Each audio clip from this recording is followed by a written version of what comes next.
So my name is Andreina Samudio, everyone. I am a licensed clinical social worker in California. I'm located in Long Beach, and yeah, the fancy words is, you know, unconventional therapist, but really what I do is I bring in the traditional and original ways of kind of thinking and moving that our gente had pre-colonization. And so in the therapy work that I do, I bring in indigenous wisdom, ancestral wisdom, curanderismo, and energy work to the therapy office. And we move through trauma through those teachings rather than it being very psychodynamic, como dicen, and in the mind, more from a heart spiritual space that we move.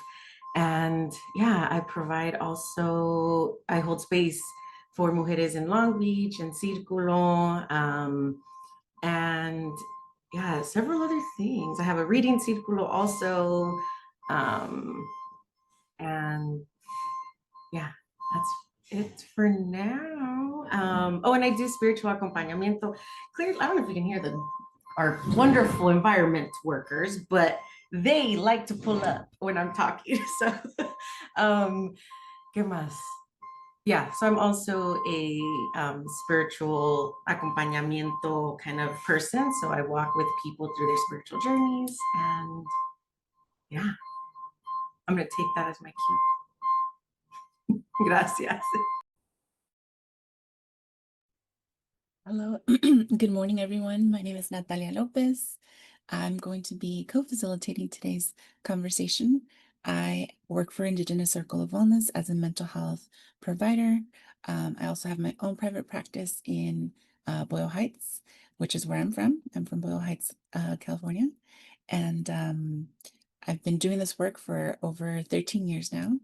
And yeah, I want to bring as much uh, my own way of grounding, my own vision of helping myself feel connected to community, to spirit, to this conversation. But I also bring my ancestral knowledge as well from my family and their resilience to be able to get to this country and help themselves really navigate things that they had really no understanding of when they first arrived.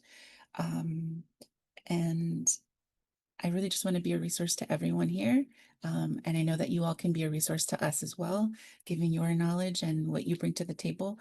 So I hope that this would be a beautiful exchange of ideas and support. So I think Andreina had actually had a wonderful idea of asking, maybe to start off with, what are folks coming into this conversation with as far as um, needs for support, as far as even inspiration or ideas about this particular break, this moment. So I kind of wanted to just ask everybody what you all think would be helpful as a resource to talk about in today's conversation. And maybe we can just take a moment to maybe take a breath and maybe just ground yourself and reflect a little bit over what it is that you brought you to the space, what inspired you to come here. And then when you're ready, maybe just share what it is that you think you need as far as support. Hi, everyone. Thank you all. It's really inspiring to hear everybody in the room. My name is Andrea, and I'm here because I've been described as a doer. I'm always doing something. I'm always trying to figure out what to do next when it comes to problems, when it comes to solutions. And I realized that I don't know how to rest. I'm almost wondering, like, is this just what I'm used to? Am I used to just always being on the go that I've forgotten how to just take a breath for myself? So I've been really exploring how to slow down, how to rest. I'm also a parent to an autistic child, which comes with its own stuff. And it's the beginning of the year and he's having a really hard transition. So I'm like, okay, this would be a space for me to learn how to slow down and how to rest. I can jump in. Hi, everybody. My name's Mimi. I actually met Wendy last week at the LA Suicide Prevention Summit, so it's great to see. And actually, how I found out about this call, so I'm super excited to be here. But I think for me, something that comes to mind is actually I was just telling my partner this morning where I was like, oh, like I just don't care about work. I don't want to care about work right now. Which is kind of ironic because I also work in mental health, but I'm not a clinician. Um, and I think as I'm thinking about it now, I think it's just that same concept of rest is that I don't think I have allowed myself to fully just rest because I feel the need to go 110 miles per hour all the time, every day. Um, and so, yeah, I think just with everything that's been going on in the political climate and what we're seeing currently, specifically like in our community, um, it's um it's exhausting and I don't think that I have allowed myself to grieve that. Like it's I think sometimes we just at least for myself I fall into like, oh, if I don't think about it, it'll go away. These feelings will go away. And they're not. They're just kind of like suppressing and I think that's causing me to feel exhausted or like I don't want to care about work, not about what's happening. Um yeah, I hope that made sense. Yes, gracias, Mimi. And Andrea. Yeah, I kind of hear that there's this maybe just tapping in or being curious of what does rest look like in this time that we're living in, right? Uno viene ya with their own family expectations or kind of cultural passed down ways of working. Plus, we have um, our environment and our political stress. So it's a double, it's a double hit, you know? Mhm. Yeah. Yeah, thank you. If anybody, you can put on the chat or unmute too, if you feel, or maybe you resonate with wanting to learn about what rest looks like. I agree because it's like you mentioned, the expectations that we have, like just that we carry on from our family of what is it, what does work look like? I remember my mother and, my father till this day, they don't believe in rest. My father works, and I'm like, are you ever tired? And he's like, yeah, I'm tired. And I said, why don't you rest? And he just doesn't stop. So I think it's also like a cultural thing that we're dealing with. Like, how do we set that boundary? If they ask, are we resting? Yeah, it's rest. My body needs it. How do we set that boundary with our body, with ourselves, with our mental health? That rest is okay. No, absolutely. I think I don't know if you all have heard of the handle on Instagram, the Nap Ministry, but they have a really great book. And one of their pillars of I guess, or their foundations of their ministry is really recognizing that rest does not need to be earned. And they talk a lot about just the ancestors and how they were constantly on the go, and a lot of folks doing it without choice. Um, and so now we, as their descendants, we get to create understandings for ourselves about rest.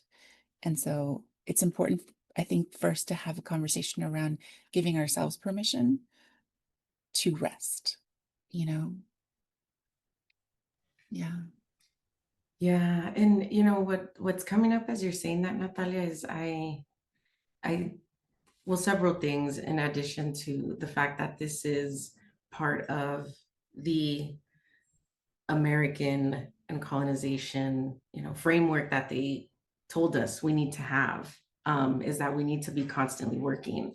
I had read an article, I can't even say it was an article. I had read something a long time ago about how the United States at the time of the Bracero movement, and then, or even just the 1900s, before there was that physical border, that it was a manipulation and tactic method, or como se dice, like era una táctica to instill work in the Mexican people. And so they would say, you are the hardworking, we need you, we want you over here. We've never met such hardworking people.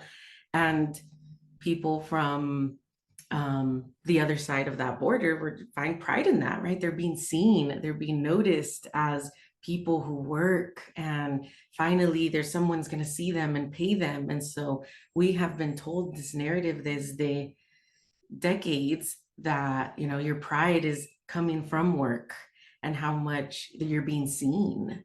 And it's just passed down. And I know my own, you know, I wanted to answer the question on the chat that I'm actually currently this week trying to cancel some sessions because I just flew in last on Monday night from Mexico. And I'm thinking, what did I do to, where was I that I had to schedule full on, no day off until like next Saturday? And, you know, and so I had to sit back and recognize that there's no, that it takes centeredness, right, to notice when we're not giving ourselves the rest. And yeah, I'll share a story about my experience in Mexico later cuando haya tiempo, but I did see something here from Andrea. Ooh, yeah. Thank you, Andrea. Yeah, and I wonder if that's part of your question or your inquiry about hearing thoughts on the difference between pain and suffering. Like, what does that mean to the brown community? Because it's definitely different for the white folk. It's definitely different for others. So um yeah, I'm open to opening that conversation too. Um yeah, thank you. Andrea, I wonder if I could ask you a little bit about what you mean in terms of pain and suffering, just because I think it would be helpful to know the context from where you're asking the question. Yeah, sure. I know it's kind of a big question with no context. I've been uh trying to learn the difference between pain and suffering, and I think some people might call them like negative thoughts, right? Like this thing didn't happen for me, therefore it means I'm worthless, for example. And that's just a general example, not exactly what I'm living, but you know, the suffering part would be attaching the I'm worthless part. This thing didn't happen, it's just a fact, right? And we hear it in Buddhist tradition where it's like pain is unavoidable, but suffering is a choice. So, you know, listening to everybody's background, I'm just kind of curious to see how y'all interpret that, because it's something I'm trying to practice. And I know I mentioned my parenting earlier, and I'm having to go back and forth with his IEP meetings and all this stuff. And I started realizing like, this is so hard.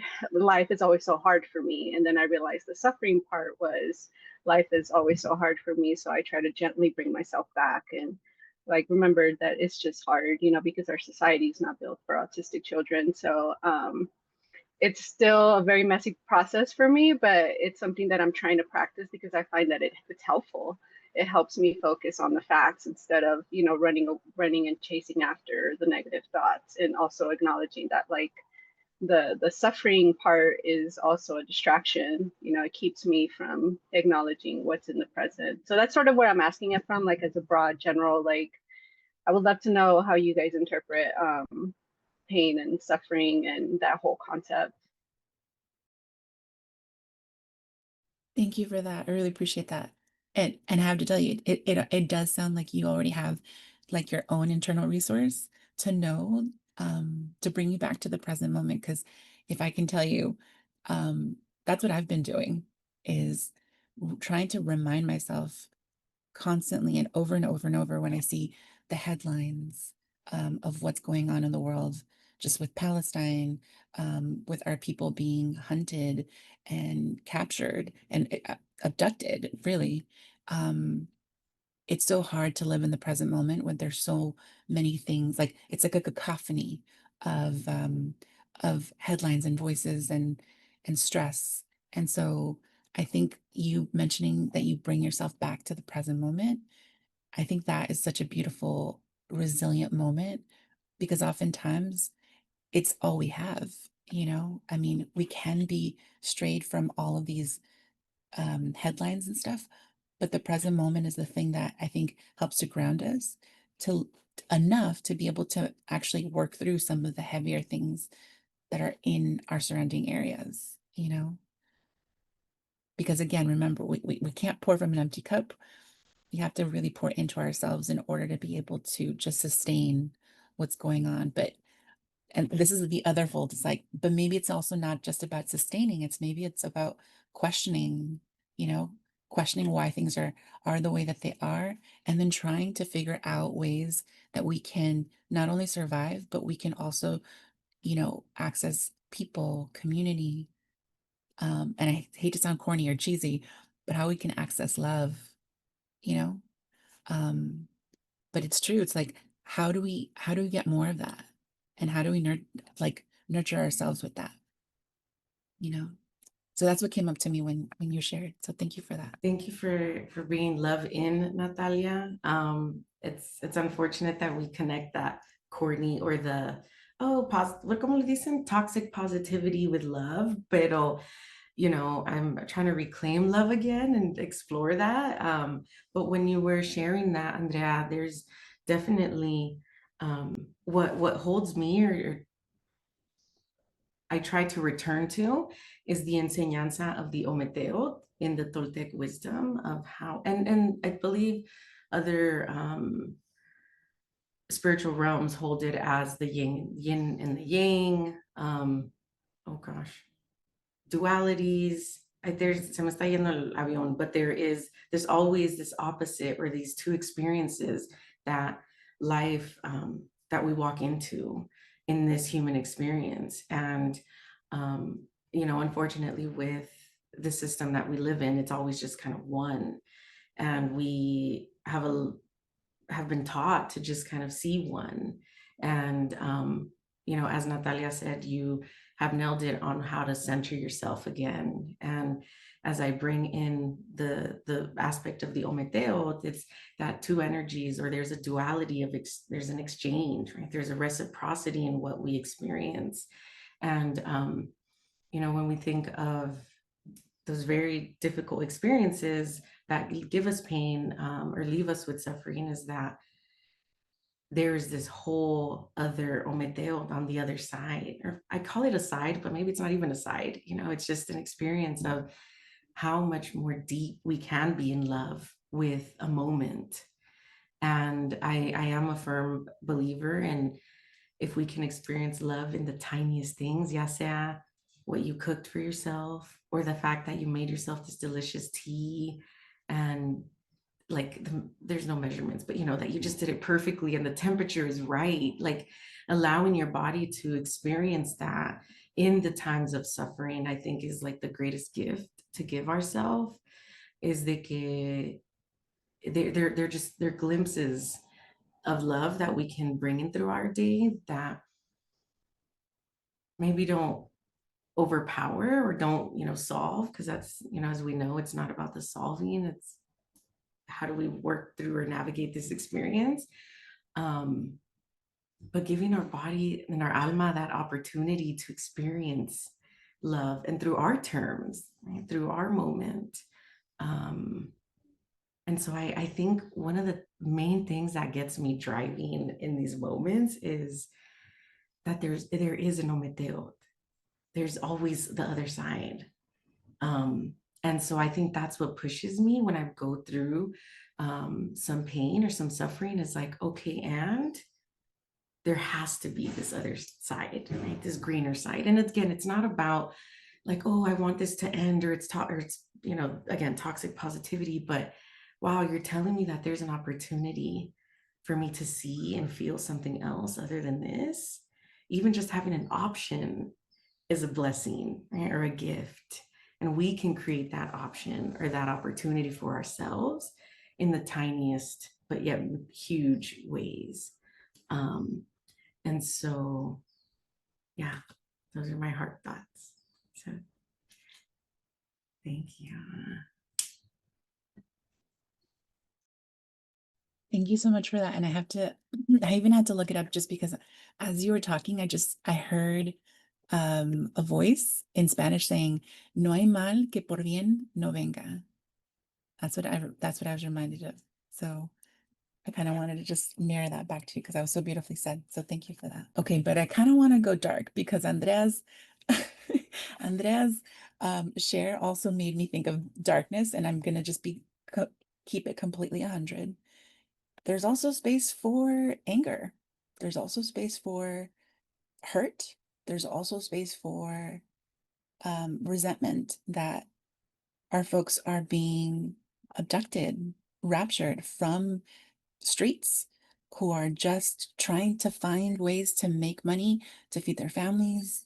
I think about that a lot. It's always on my mind, but I also think about people who are living very specific experiences amidst the political, socioeconomic climate that we live in, where people are getting diagnosed with cancer while this is happening, where people are facing challenges with their children while all this is happening. So I also, again, in the spirit of the yin and the yang, the ometeo of just recognizing it, I also want to make space for that and recognizing that anger is very real and that we also, I think, need to hold that. I'm not saying that we stay there, or I'm not saying that we live there, but I think we need to hold that and make space for that. And so I wanted to know if that maybe that resonates with anybody. Yeah, definitely. And I feel like it goes, for me, it goes back to the pain and suffering, right? So the pain is like, for example, the example given, this diagnosis of cancer, but what is the story we're telling around that diagnosis? And I think about my son who was sick recently, and he embodies the pain without the suffering so well. I mean, he could be sick and green phlegm all over his face, but he's laughing, he's still playing with his toys. So it's really where I'm learning this concept of pain versus suffering, the difference between the two, and how he can be in pain, he's still sick, he's still, and I want to clarify that I'm definitely in no means equating a cold to cancer. But I think just the concept of, like, yeah, he's in pain, he's sick, he's uncomfortable, he's having to take these medicines that are, making him have diarrhea, and he's still finding joy in playing with his toys, and he's still finding, like, he'll still ask to watch TV or go for a drive, or there isn't that suffering component to it. And I wonder, how do we apply that to what's going on politically? Like, yes, these horrible things are happening, that's a fact, nobody is erasing that. So what is the story we're telling? Does it mean we're not worthy? Does it mean that we are less than? Does it mean like, no, it doesn't. What this is an imbalance of power. And I think that just in general, we've been out of balance with Mother Earth for a really long time.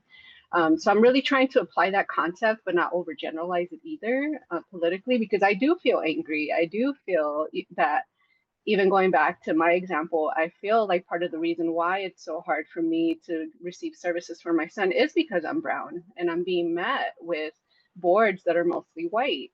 So, what is the story I'm telling myself? It doesn't mean I'm worthless. It doesn't mean my son doesn't deserve services and support. But I think about that question, like, how do I apply this politically so I don't feel so burnt out? Because, I'm doing what I can. I'm doing the community patrols. I'm going to the protests. I'm voting responsibly. But it's difficult. It's hard. It's like screaming at a wall sometimes, So pain versus suffering, it's like, I hope I don't annoy y'all with that, but that's where, like, my mind is at. It's like, how do I apply this concept politically so that it doesn't, so that I can remain grounded and validated in my anger, in my frustration, in my hurt, in my pain, because we've contributed to this country as well. And before that, this was our land. Never mind that. But yeah, so anyway, those are my immediate thoughts. Thank you. Thank you so much.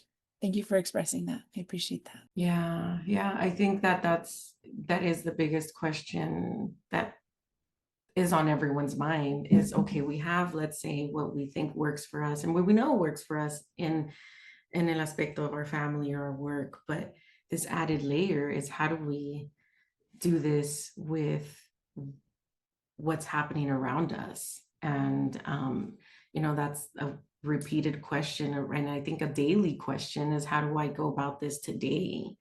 And it's absolutely, I think what I'm learning is, it is a daily question, and maybe it brings a different answer every day, in that there isn't one answer to how we navigate the stress as a whole, but really coming to present and for today. What is it, or how can I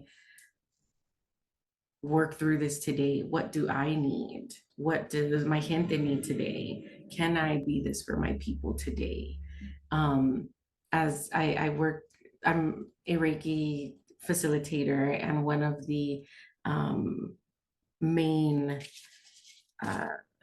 there's this kind of like motto or like a mini prayer to do every day, and it has several prompts, but it all of them start with just for today.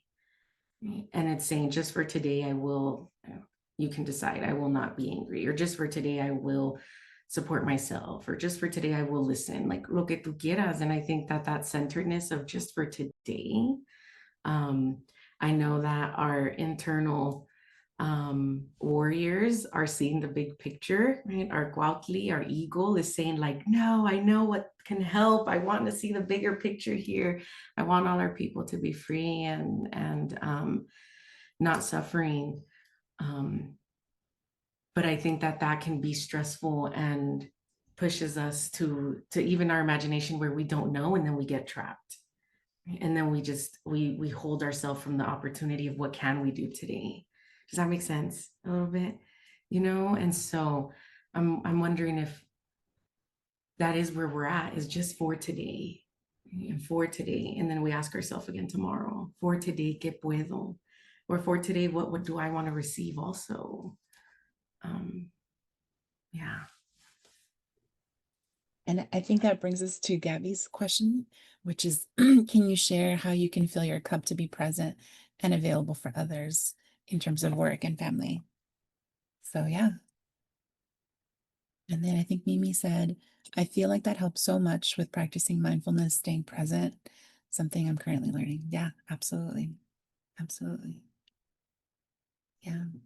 Thank you. See, and I want to honor too, que a veces it's, we are, what encompasses us or who we are is a mind, body, spirit, and a heart, right? Did I say them all? Yes. And so mindfulness could be, is this for the mind today? Right? How do I practice mindfulness for literally my mind, because my mind is racing, right? Or how does my body need mindfulness today? And so I want to bring that here to the conversation, that every part of us might need something different every day, but not to like overwhelm you with it, but just to really acknowledge that, sure, you might be practicing mindfulness every morning, but then your body walks outside and now it's traumatized idas are coming and adheas are hitting, and next thing you know, the mindfulness that you just practiced kind of was overpowered, right? And so I want to bring that perspective of, how do we, or not how, but just that mindfulness or filling your cup could be your mind, right? What do I want to watch or see today? Or what kind of imagery would I appreciate right now?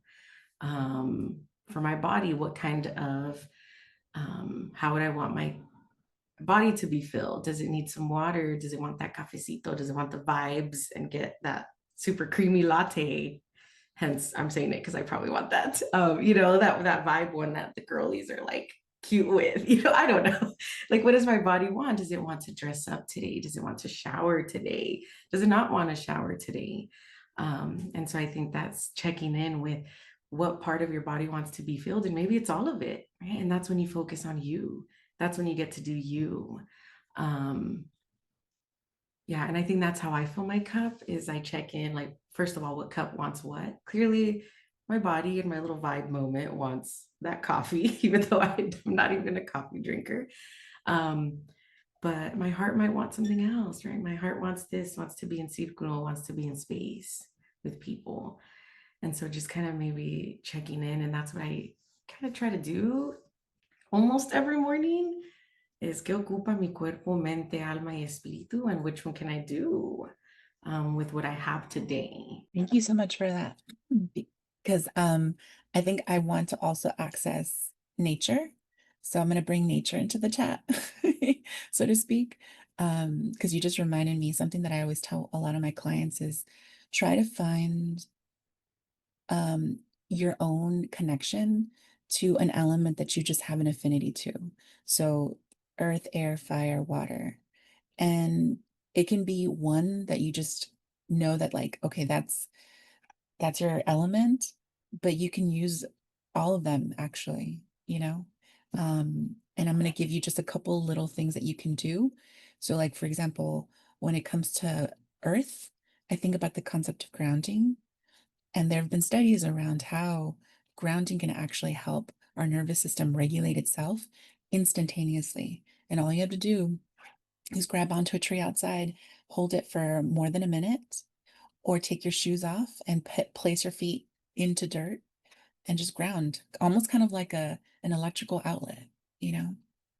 Or if, let's say, you have an affinity towards water, making a ritual about lighting a candle, making it a practice, like a goddess practice, to go into the shower and really allow yourself to wash away what no longer serves you, what is currently just facing you, and allowing yourself to really invite the water to just wash it away, you know?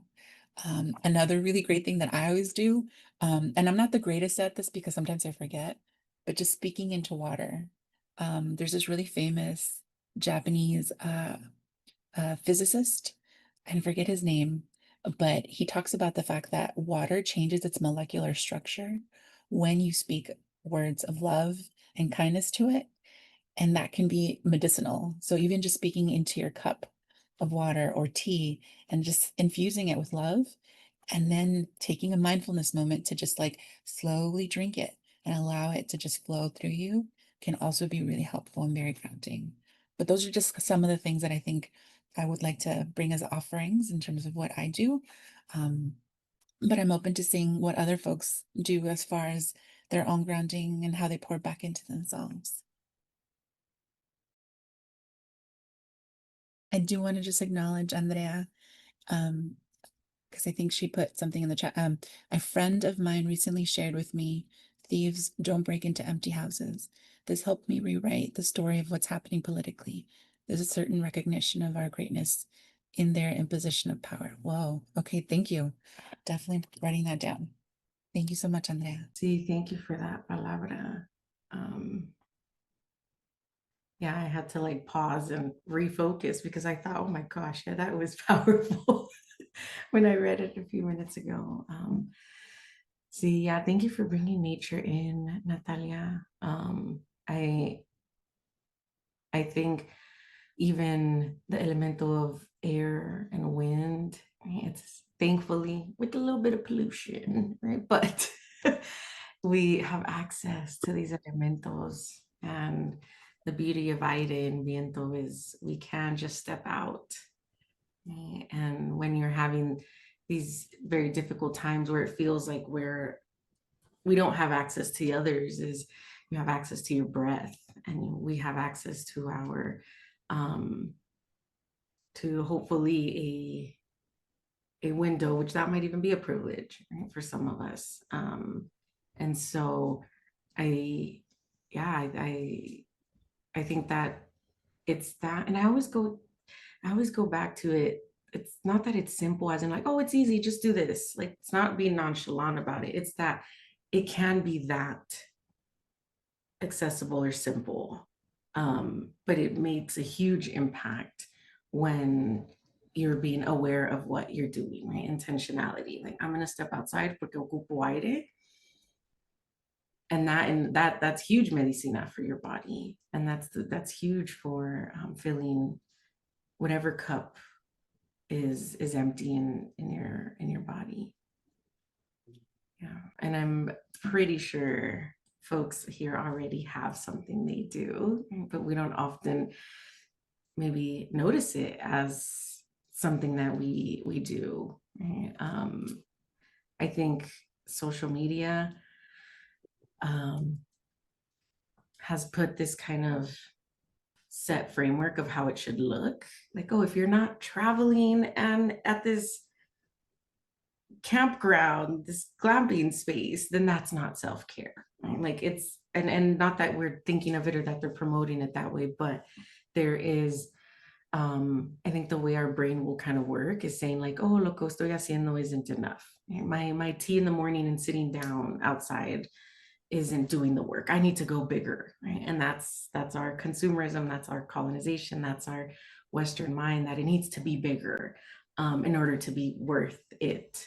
And it can be small. I'll bring my partner in because he doesn't need to know this, but he like, oh gosh, I'm so gonna say it, y'all. He air dries and he will stay there for whatever time he needs. And I go like this because he'll be like, "Mm."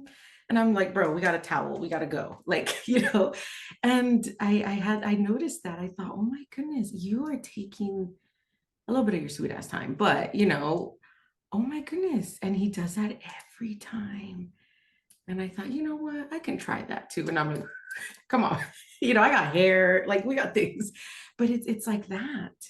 And I sort of I want to bring, I love what you said earlier, Natalia, about your internal resources. You have them already, right? It can be in maybe you walk straight to the kitchen to turn on the coffee, right? But that's your moment. That's what you look forward to. Rest can be while you're watching the coffee brew. Right? That could be a moment that it's just smelling it and sitting with it. Yeah, so I do want to see what folks maybe already do in their day. I'd love to learn too. I put in the chat, I go to a breathe and stretch class every week. And I think just moving my body gently has worked really, really well for me. I used to go to these like power hit classes and don't get me wrong, like if you do that by all means, but I think for me, like I think it stresses me out more and it puts my body into this like state of shock. Um, and I don't feel relaxed after those like high intensity classes. And so I think what I found for me is just stretching out my body. And something that I've been meaning to do is maybe start stretching at home like in the mornings before I start my day and like maybe just like finding a YouTube video and like following the stretches.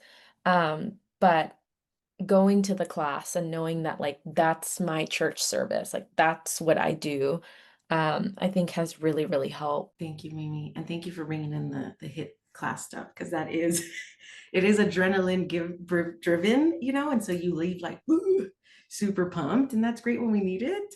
But yeah, so you have a lot of truth to what you said with that scientifically also. So yeah, I love that you breathe and stretch and you take that time. I gotta say, for me lately, it's been just sitting in the car. After I finish like my hectic morning, I'll just sit there with the windows rolled, kind of just observing everything around me and just kind of grounding myself for me to get ready for like the next hectic event.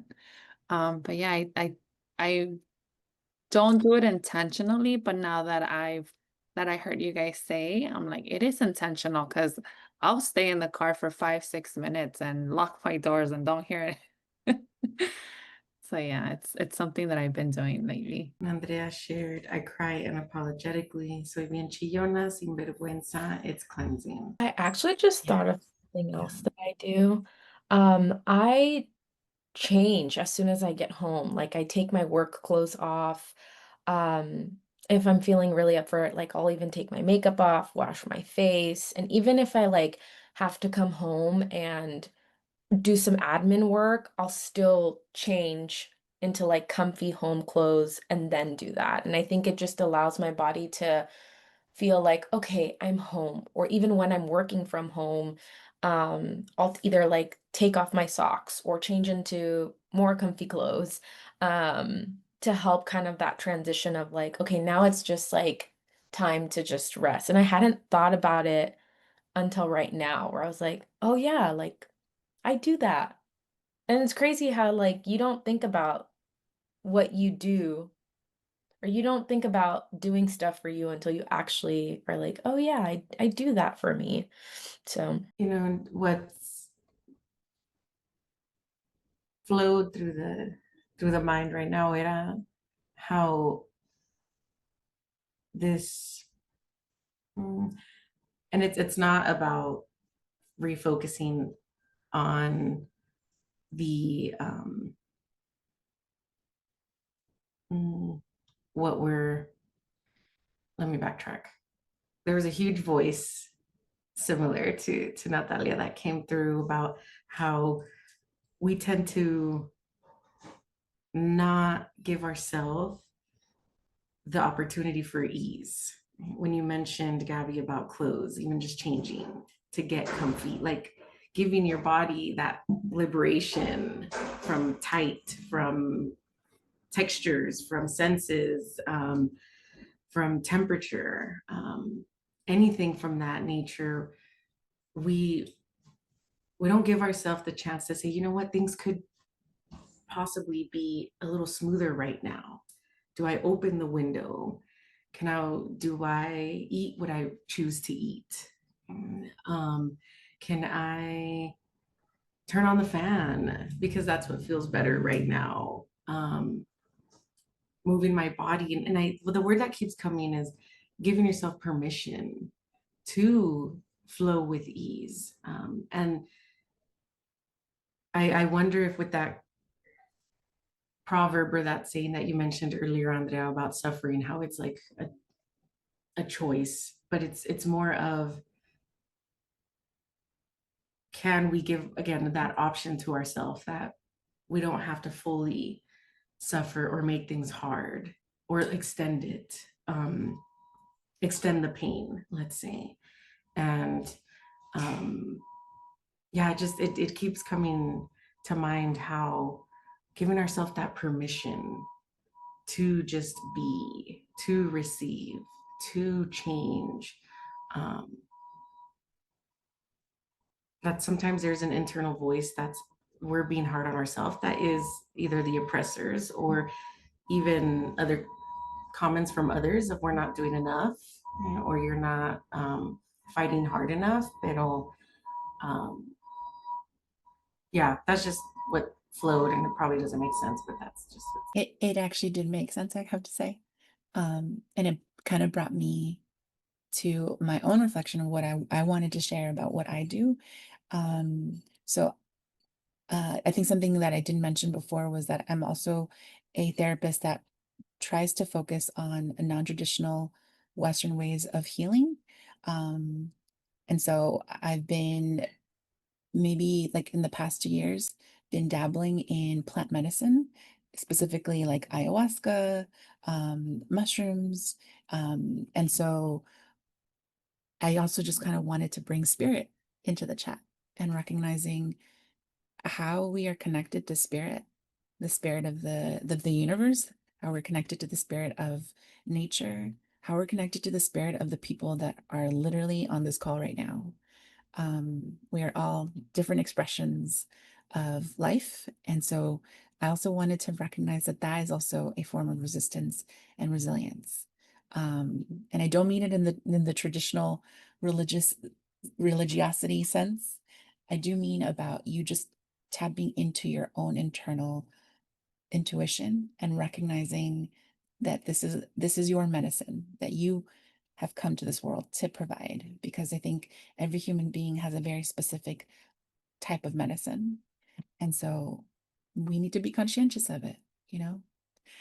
And then the last thing I want to mention, something that I do for myself, I've been learning to do because somebody taught me this recently, is I'll braid my hair at night, and that every rung of the braid is usually like when I start to like pray or think about like ancestors or families. So like, you know, each fold, I'll think of like my abuelita Petra. I'll think of like, you know, my cousin Chachi's. I'll think of different people. And I have to tell you, it is so beautiful. And so I'm kind of wondering if you all would be open to that. But um it just feels really good because it's like allowing yourself to recognize that you're still connected to these people, you know, you're still connected to their memory, but you're also connected through blood, through, you know, connection. And so it helps a great deal. And that was it. Thank you, ladies, so much for sharing. We are coming to an end of this coffee break, unfortunately. Um, if you guys have any last questions, last comments, we would love to hear them. Also, Andreina, if you'd like to share where people can reach you, share your handles and all of that good stuff. And same with Natalia, if you'd like to share anything about yourself. Thank you. Yeah, I think they had put it already on the chat, but you can, this feels so weird and new to me, but I do have an Instagram and you can follow. I can't be serious, y'all. This is very new to me to do this, but yes, you can find me on Instagram at just hi Andreina. And then I do have my private practice therapist therapist page at corazonconversations.com. And then, yeah, thank you for giving me the space. I'm in a lot of spaces, but they never kind of end this way. But thank you for giving me the platform here. Yes, thank you, Wendy. And thank you all so much for your vulnerability, your openness. I just wanted to say it was beautiful to get to share space with all of you. And hopefully we will continue to be resilient in our own self-care and our own pouring into ourselves. And yeah, and you can just find me at Indigenous Circle of Wellness if you ever want to get in contact with me.